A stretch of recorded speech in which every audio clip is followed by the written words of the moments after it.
My name is Karishma Panwani, and I'm the Director of Academic Product Management at Maplesoft. And today I'm going to talk to you about how we can increase engagement in maths using interactive technologies. Now, as you likely know, many students struggle to connect with abstract mathematical concepts. And when that happens, learning becomes harder, motivation drops, and anxiety can start to creep in. Now, this is where MapleLearn comes in. As an interactive online math environment, MapleLearn makes mathematics more tangible, more visual, and more relevant. It helps students explore ideas dynamically and stay motivated through hands-on engagement, and it allows them to reinforce their learning with meaningful practice. Now to start, I'm going to show you MapleLearn so you can get a feel for the environment and what it can do. And once we've looked at the core features, I'll go ahead and walk you through some examples from the A-Level and GCSE content collections, which align with the AQA and Pearson specifications.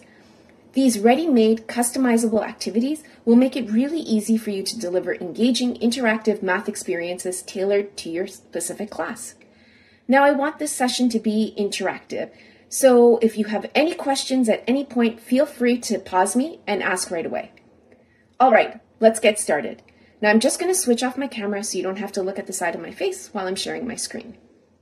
So what you see on your screen over here is MapleLearn. Now the first question is, what exactly is MapleLearn? Now MapleLearn is a digital math notebook for solving problems, exploring concepts, and creating rich online maths content. Now there are two components to MapleLearn. One is the content gallery, and the other is the document editor. So let me show you the content gallery, and you can get to the content gallery by clicking this little home icon. So MapleLearn, when you come to the home page of MapleLearn, learn.maplesoft.com, you'll see there's tons of different content in all areas of mathematics that you can pick from. And in fact, there is content, and we'll go into this in more detail a little later, for A-Level mathematics and GCSE mathematics.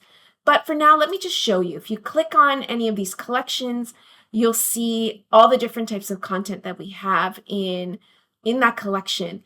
And use any of this as a starting point for creating your own materials. So for instance, if I clicked on this one, this is a particular activity. You can use it, you can modify it, you can add other text. That's how flexible MapleLearn is. So use any of the content here as a starting point for creating your own material. Now, the other thing is the document editor. And what you see on your screen over here is the document editor. Now, let me walk you through some kind of components of the document editor. This area over here, this is what we call the canvas. And this is where you're going to write your text and do your math. To the top, we have palettes. So we have palettes to insert different functions, symbols. If you're doing some type of need a geometrical object or shape, matrices, tables, piecewise functions, so on and so forth. And these are all clickable, draggable, very, very easy to use. You'll see over here, this is the live plot area. It's for instantly plotting 2D visualizations. And then you'll see the context panel, and I'll show you that momentarily. So this is the document environment. And actually, I got ahead of myself. So these are the things that I wanted to talk about. Canvas, you'll see over here, math is organized into groups. And this is denoted by this bar over here with these numbers. And the numbers are there for a reason. They help you determine the order of execution. And I'll explain that shortly. I already talked about the toolbar, the palettes, the plot window, the context panel. You'll see momentarily. Live sessions, you can share your documents with your students very easily. So let me walk you through some examples. Now, MapleLearn over here, so I've opened up this group, I have sections, and supports, standard operations, including Boolean expressions. So I can do something like 1 + 1, it'll tell me it's 2. If I ask it, is that greater than 3? It'll tell me automatically that that's false. Now in MapleLearn, if you want to define variables, that requires you to use the : syntax. And this is to disambiguate assignment versus equality. So how do you do that over here? Let's say I want to define a variable A. I just do A : and let's say I want to give it the value of 3. I can do that. You'll notice a slider appears automatically. If I don't want a slider, I can go over here and uncheck show slider. And you can easily create more complicated expressions. So here I can do something like 4 times a. Notice that it already knows the value of a is 3. And of course, if I had moved the slider, the value would update. So 4 times a plus 3. And if I want to put this all over, let's say something like 7, I'm just going to select everything. So I'm using Shift and my arrow keys, divided by 7. And you'll see that I get the answer. I get an exact answer as well as an approximation.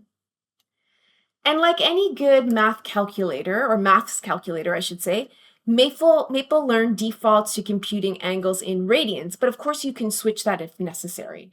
So over here I can say, what is sine of 360? And I'll have it, but if I want to switch this to degrees, I can do so at the top over here. So let me show you this plotting window that I mentioned earlier. So let's go ahead and plot something. So let's say I want the line y equals a times x. Notice as soon as I get that, I get a plot. I can, of course, make this bigger over here, hide the context panel. I have options for different settings, and I can do things. So here I have my plot. Again, as I change my slider, my plot will update. Something else that I want to show you is at this point, if I click on this little green icon, I have the ability to change the colors. So that's how you can create a plot. Notice over here, and we'll get to this shortly, but as I do math in MapleLearn, something called the context panel appears. And the context panel is context aware. So over here, it'll give me operations that I might want to apply on this particular equation. And so I can ask it to differentiate this. I can ask it to assign a value to a variable, so on and so forth. If I want an inline plot, and I'll show you that in a moment, I can click on this plot. The idea here, and of course you can search for operations. Now the idea here is really to ensure that students don't have to spend time knowing commands in order to be productive. And this is a feature that is very popular in our desktop software, Maple. And we were very intentional in putting this in MapleLearn to make the learning curve as easy as possible for students, for new users. So now I showed you how to do some basic things in MapleLearn. One of the most important things that you're going to want to do in MapleLearn is add text. The idea here is you want to create documents that are not only explain the math, that are interactive, but that also give you an opportunity to write what's going on, create notes for your students so that they can have something to refer back to. So MapleLearn is just not a graphing calculator. It allows you to create, as I said before, this digital math notebook. At any point, whatever you're doing, you can click this icon, share, and that will give you a link to the specific document that you can go ahead and share with your students. So now let's talk about adding that text. How do we do that? So it's very, very simple. To add text, all you have to do is click the space bar. If I click the space bar, you'll see that my cell over here, a little icon appears representing that this is in text mode, and I can type in secant and tangent lines. Something to note about text is that any math that you have, again, here, if I want to do, let's say this line, let's say I want to do 1 plus 1. Notice that it's not evaluated. So you can have math notation in a text cell, but that expression, equation, whatever you put in will not be evaluated. It's just something to keep in mind. At any point, if I want to get out of text, I can just click on this icon and unselect text mode. So here we're talking about secant and tangent lines. So again, I want to go ahead and define a function, and I'm going to do that using that assignment operator. So let's say I have a function, f of x colon equals x cubed plus 3x minus 5. So here it is, and notice that as soon as I do that, I get my plot. At any point, I can go in, I can pan. If I want to zoom horizontally, I have the ability to do that. So here I have, and of course, this is a function, so I can evaluate this function at a point. So let's say, what is f of 1? And it will give me the value over here. Or I might want to create, let's say now I want to have a point. So I'm going to, again, let's define a variable, and let's say I want to use a. Now notice a is defined as 2 from the previous thing. And so that's something to keep in mind. Any variable that's defined in a previous group, and that's where the group numbers come into play, so is known by that group in all subsequent groups. So A is 2, but now if I want to reuse the variable A, I can say, okay, A colon equals -1, and now as A is equal to -1, I have a slider, and let's go ahead and create a point at this value. So I can go and use this geometry palette, and if I click on this, it enters a template which gives me the syntax in order to define my point. So I can say A, f of A. So here A is -1, and I can do that and I have my point. Now, the point over here, it's a movable point. So I can click this. Notice as I update this, the slider is also changing. So let's get this back to, let's say, -1 if I want to update it. So here I have my point. Now, in order to construct the tangent of the point, we can use our mathematical knowledge. And so there's many ways in math to take a derivative. So you can do that using, let me pull that up, d by dx notation. You can use the context panel. So if I click on this, I can actually go ahead and get the derivative of this. I can use prime notation. I can actually go back and use limits if I wanted to. There's so much flexibility, and MapleLearn tries to support all of that. So in this case, I'm going to go ahead and use prime notation. So let's go ahead and do that. So I'm going to say f prime of A, and here I have the value, and now I can go ahead and define my tangent line. So y minus f of A equals f prime of A, which is my slope, times x minus A, and here is my tangent line. And again, as I update the point, this moves. And let's make this a little bit so you can get a better sense of what's going on. Okay, so you can also plot the secant line in a similar way. I'm going to scroll down so you can see a little bit. This time, let's go ahead and use h. So I'm going to have a value h comma equals, and let's give it the value, I don't know, 3.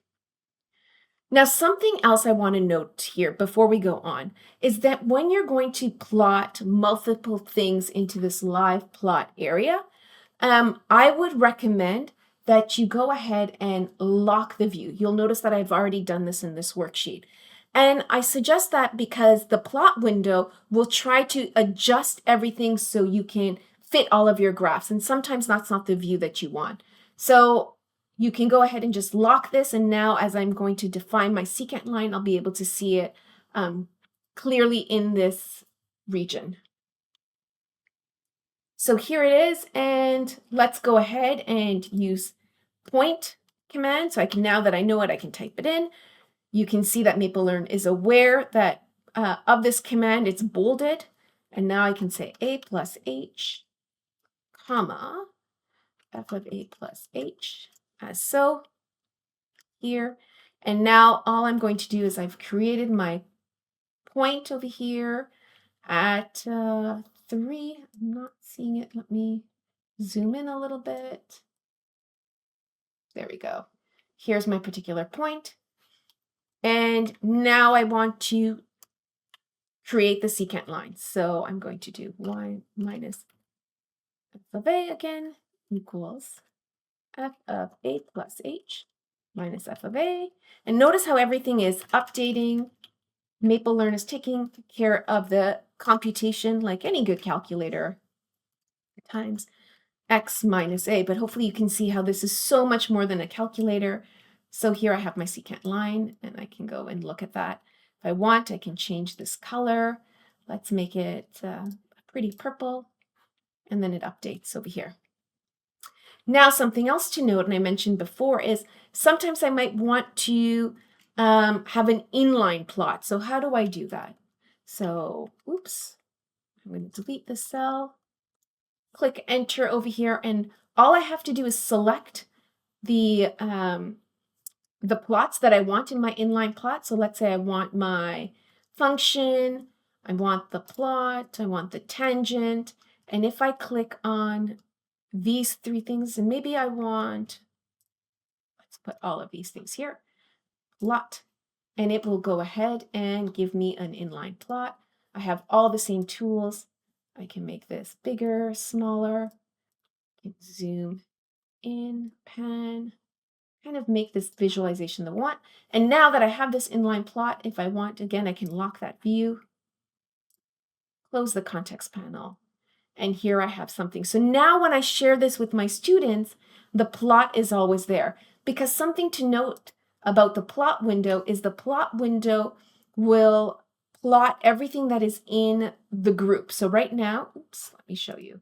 I was in group 2, so if I click on group 2, you'll see the visualization. Now if I click back on group 1, you'll see the visualization for group 1. So if I want to make sure that my visualization is always there for my students, I would just create an inline plot.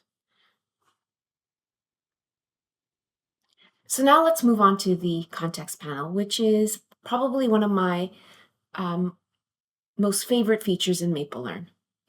And one of the things that's unique about the context panel is that it allows students to perform operations on their math without having to know any commands. So let's take a look. So given any expression, the context panel will provide you with different operations that you can perform on it. So for example, let's say I have this equation, 17x squared plus 5x plus 19 equals 0.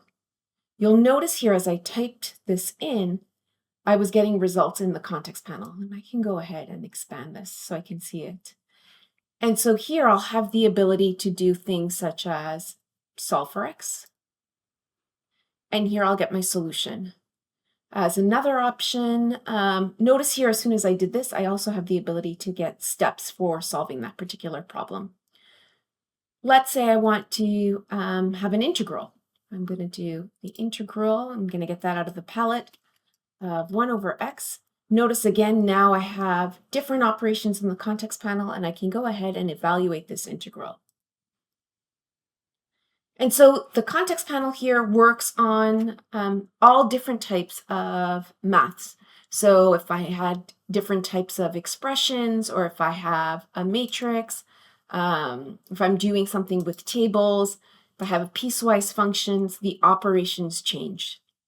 Now, one thing I wanted you to notice about the results that we see over here, notice how we're getting the complex solution to the quadratic equation and the real valued result for the integral. And this is because MapleLearn tries to use commonly expected domains per operation. Now, if you want to explicitly work in the real or complex domains, you can easily change this using, changing the knowledge context default. So if I go up here, you'll see that there's something called knowledge context, and I can go ahead. Currently it's set to the default, but I am able to change this to real or complex. Just something for you to note. Now moving on to check my work. So let's expand this. Now the check my work operation will go through the equations in a group, line by line, to analyze the solution to the problem and point out any inconsistencies.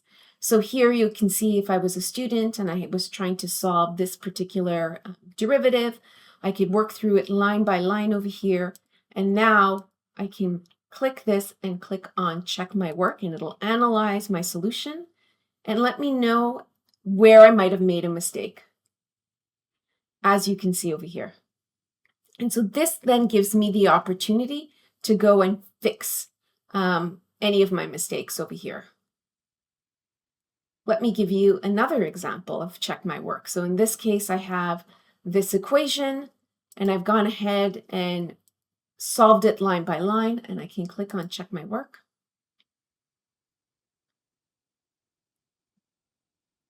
And I got the correct solution. Now, something else that you can do is you can actually take a picture, handwritten a picture of your work, solved line by line. You can take a picture with the Maple Calculator app. It's a free mobile app. And you can actually bring in anything that you've done on a piece of paper directly into Maple Learn. And something else to note is that this feature is available in the Maple calculator itself. So you can, again, a student can do something in their notebook, paper and pencil, use the Maple calculator app to take a picture of it, and they would get the results for check my work. Or they could go ahead, take a picture of that expression, and then bring it straight into Maple Learn and do the same thing. So that's a very powerful feature, and the Check My Work feature is available for all different types of problem sets. So feel free to look at it, and in fact, if you go to the Maple Gallery, as a reminder, just to click on the home page, you can find some documentation on the Check My Work feature and lots of different examples on how you can use it. So at this point, speaking of the Maple Gallery, I wanted to talk to you about lots of the different examples that we have in the gallery specifically for A-Levels and GCSE. So I've gone ahead and chosen a few that I wanted to show you. So for some explanations and visualizations, we'll have a document over here on the horizontal line test. Or let me click on order of operations first. So this is an activity and allows students to kind of systematically work through how they would solve this problem. And it asks them, in this case, what operation should you apply first? So you would maybe click on exponentiation, then you would look at it, and then you would say, okay, well, maybe I would do subtraction next. I made a mistake. Notice that as soon as I made a mistake in this particular activity, there's a link so that a student can go and maybe review concepts that they weren't clear about.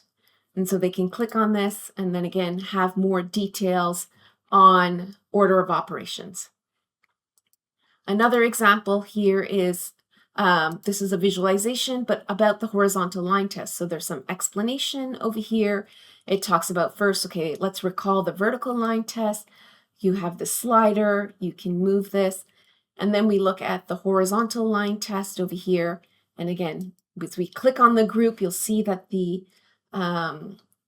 plot in the 2D plotter updates, and I can go and look at this and see it. And there's lots of different examples that students can play with. One thing that I really like about this is, again, you can take this particular piece of content, modify it to suit your needs, and then you can go ahead and share it with your students. And once your students have access to it, now this becomes a document that they can play with, that they can use to explore this concept. So it becomes part of their notebook. So here's another example. Some other content over here, this is about the composition of functions. And again, there's a visualization. They can look at it, they can play with it. I really like this as well, because it walks you through the transformations and how the transformations actually, there's a sequence to it. And so there's a certain way to apply it. And if you apply it in a different order, you get a different result. So this is another one that I like. Again, there's more examples, questions that, get students to think. I've picked another one on inverse functions. So again, there is an introduction, something to get students to recall. There's links to different documents, which is really nice. In this case, there's an investigation. They can look at this in more detail and they can see. So all of the documents, as much as possible, we've tried to make them very interactive. They have lots of visualizations to really help a student understand the concept. And so there's more examples that they can look at over here. Some other ones that I wanted to show you over here, kind of in the realm of practice and quizzes.